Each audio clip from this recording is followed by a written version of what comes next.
Dear students, yesterday we learned graph theory parts in first part and second part. So today we will learn the topic graphs and graph models. First of all, we will learn the definition of a graph.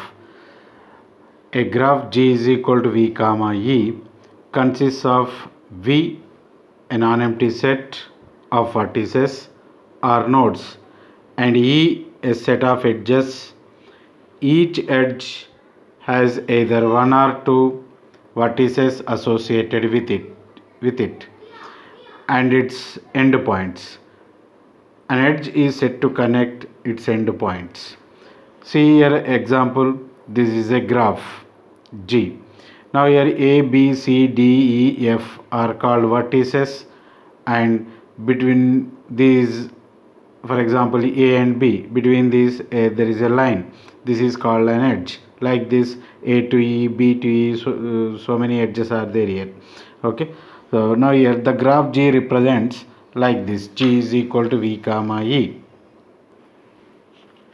with V is equal to vertex set A, B, C, D, E, F, G, and mod V equal to 7. Mod V is nothing but number of vertices in G, and set E is equal to, within the set we have to represent here. This is a non-directed graph. That means there is no arrow mark, there is no direction between the edges of vertices.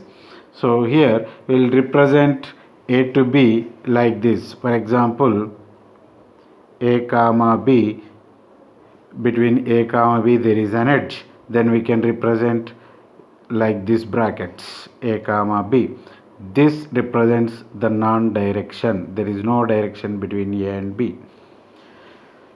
Now like this, all the edges we can represent with these brackets, and every edge of this graph is included here.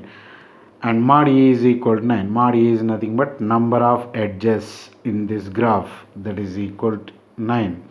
We will call it here size of the graph. Now this graph is called non-directed graph since there is no direction between vertices.